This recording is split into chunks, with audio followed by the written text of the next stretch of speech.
Om Namo Bhagavate Ramakrishnaya. For seekers of God, spiritual talks of Mahapurush Swami Shivananda. In this episode, we find Swami Shivananda Ji Maharaj, Mahapurush Maharaj, speaking about Sri Ramakrishna's eating habits. Page number 30, chapter 10, part 1, continued. Swami Shivananda was having his supper in the evening.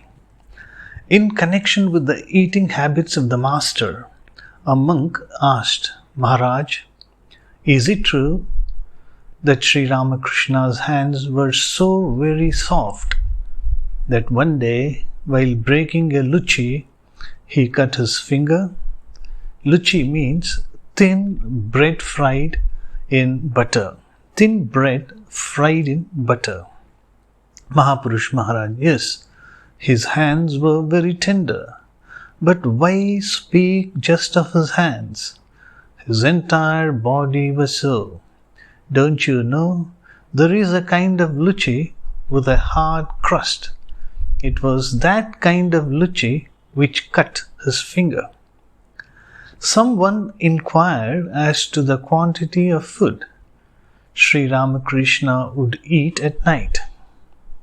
To this, Swami Shivananda, pointing to the luchi on his plate, replied, At night, Sri Ramakrishna would perhaps eat one or at most two small luchis like this, with a little porridge.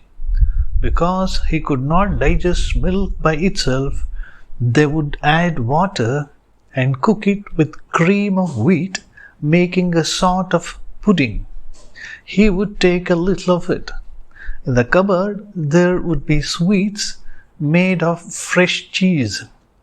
When hungry, Sri Ramakrishna would eat one or two pieces of them, or perhaps half of one piece, giving the rest to others who were there. His ways were like those of a child. Mahapurush Maharaj says, Sri Ramakrishna's ways were like those of a child. It was as if he were a child himself. After supper, when Swami Shivananda was seated in his room smoking, a monk asked, Maharaj, during the master's last illness, you, Swamiji, and Swami Abhedananda went to Bodh Gaya without letting the master know anything about it. After your return from that pilgrimage, did the master say anything to you? Mahapurush Maharaj, yes, of course, he said something. Moving a finger in a circle and shaking the thumb, Sri Ramakrishna said, No spirituality anywhere. Then pointing to himself, he said, This time all is here. You may roam wherever you please, but you will not find anything anywhere. Anything means spirituality anywhere. Here all the doors are open. So this is the end of chapter 10, part 1. To be continued. Om Shanti Shanti Shanti. Hari Om Tat Sat. Sri Ramakrishna Arpanamastu.